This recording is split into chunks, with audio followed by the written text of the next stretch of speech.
Welcome back. We are covering number 5 of 20 tips to get you started with Microsoft OneNote for Mac.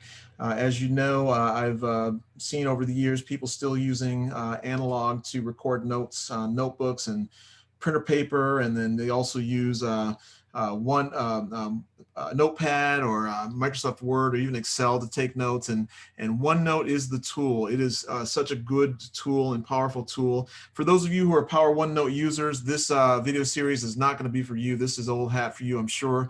But there are a lot of people who are still taking notes the way I just described a second ago. And I want to encourage and challenge them to go through this series and just kind of take a chance and practice a little bit when you have some extra time and develop yourself. And I think you'll be much more effective and productive in meetings. But before we get started with number 5, use the translate tool. I want to encourage you to hit the thumbs up, which is a like, which lets me know that you appreciate the effort we put in here in making this video.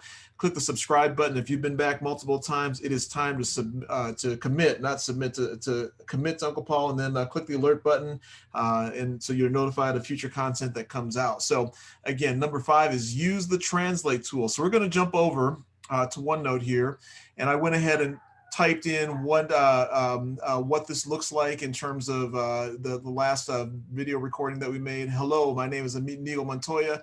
You killed my father, prepare to die.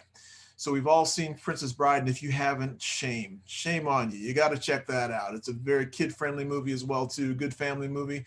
So let's go over here. So again, if you're at the home button, wherever you are, you have to go over to the view button. And then again, what I'm going to do is I'm going to click on the translate. So I can translate a whole page, or I can, and you can set the language that you want us to translate to as well. So let's do that. Let's set the language. I have that highlighted.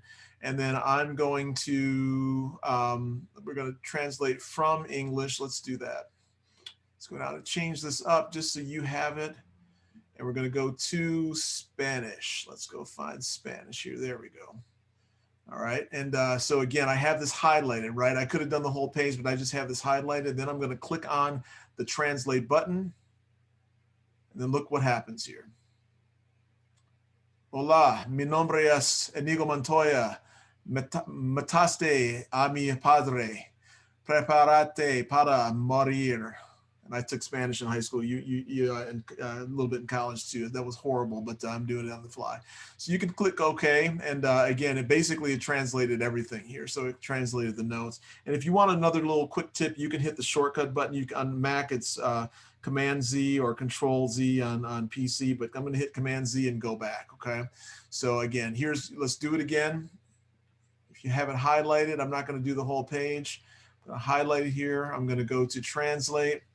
I'm going to go selection, and I'm going to go to Spanish. You can pick whatever you want here. All right. And there you go. You can see it in the drop-down box in terms of, what it looks like. So again, then you click insert, and it just did that highlighted section there. It left the, because I think I clicked on page before. So anyway, it's that simple, not too hard, but again, it's something that's pretty straightforward and easy to do. So that's going to do it. But before we go, I want to encourage you again to click the subscribe button if you haven't done so. Click the thumbs up. Let me know that you like the video series that we're doing here, and then click the alert button to be notified of future content, and we will talk to you at the next video.